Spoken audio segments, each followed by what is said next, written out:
This video is part of the professional learning support for the Good Teaching Planning for Learning booklet. In particular, it focuses on unit level planning. Unit level planning begins with two things: knowing the data and knowing the Australian curriculum. Knowing the data involves being clear about what the whole school data has identified as particular needs. For example, a school may have decided on the basis of NAPLAN data, PAT testing, an examination of student portfolios, and perhaps student surveys, that there is a need to focus more explicitly on the teaching of fractions, decimals, and percentage across the years of schooling. Student data collected by the teacher at the classroom level, including formative assessments, helps the teacher identify strengths and interests of the students and where they're at in their learning. This supports planning for differentiated learning.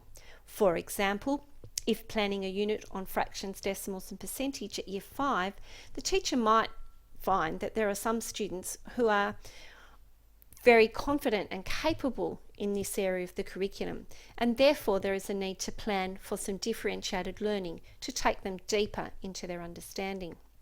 There may be some students who are working with IEPs who need particular adjustments to the curriculum to enable them to access the learning about fractions and decimals. And there may be some other students who simply require some additional support with particular ideas within this part of the curriculum.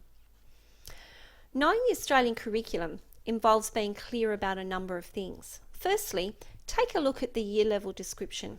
This helps get a bit of a picture of what the unit might be focused on, because it outlines the key ideas within that learning area at that year level. The next step is to look at the achievement standards. Being clear about what students are expected to know, understand, and be able to do by the end of the year helps in the backward mapping of curriculum provision and ensures that planning relates to these key expectations.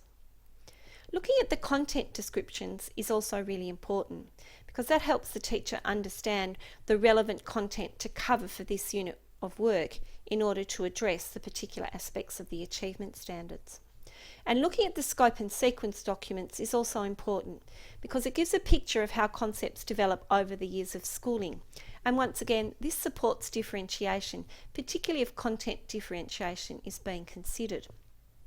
For example, once again, our example of Year 5 fractions and decimals, teachers will look down to Year 3 and 4 and look up to Year 6 and 7 to get a picture of how those concepts develop over the years of schooling.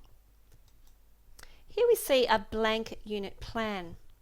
In order to start to complete this plan, teachers will go to the Australian curriculum site, which is here on the screen.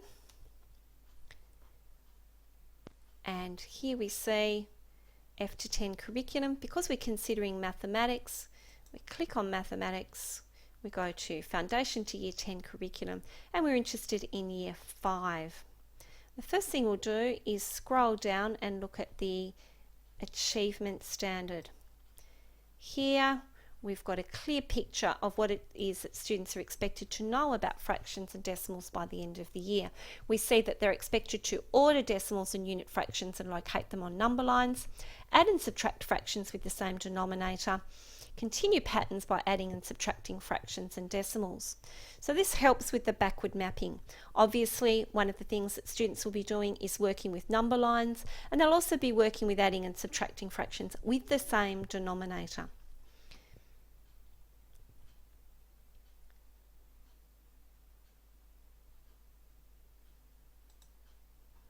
The next step is to look at the content descriptors.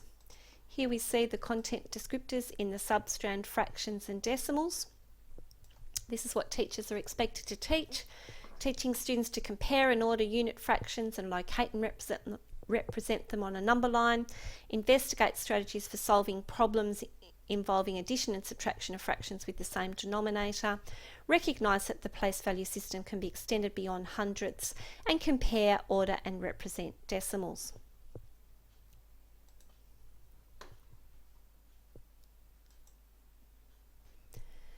It's also really important here to then look at the scope and sequence documents. Once again, we'll go back to the Australian Curriculum site, and here we'll go F to 10, Mathematics. This time we'll click on Organisation, and here we see the Scope and Sequence document.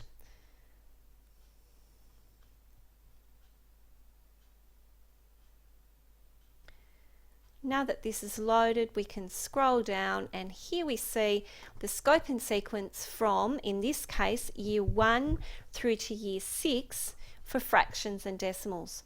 If our teacher's focusing on year 5, for example, here we see those content descriptors, but we've also got a picture of what's coming next, and we've got a picture of what's come before to get a sense of how these concepts develop over the years of schooling.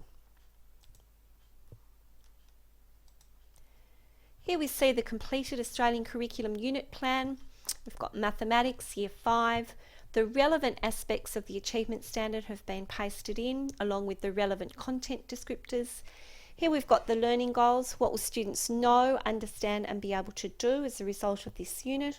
Here we see the pre-assessment, what will happen before the unit begins or in the first part of the unit to understand where students are in their learning, and what will the assessment task be at the end of the unit to determine what students have learnt. The next phase of the unit plan is to consider adjustments and strategies to include all students. Some possible strategies are listed here, but for further information, take a look at the Good Teaching Learning for All Differentiated Learning booklet, where you'll get further information about differentiated classroom learning. Here we see the next phase of the unit plan, the key learning experiences and the sequence in which they will occur. And the final phase of the unit plan, questions to reflect on to determine where the planning will go next, what the next lot of learning experiences will be in the next unit of work.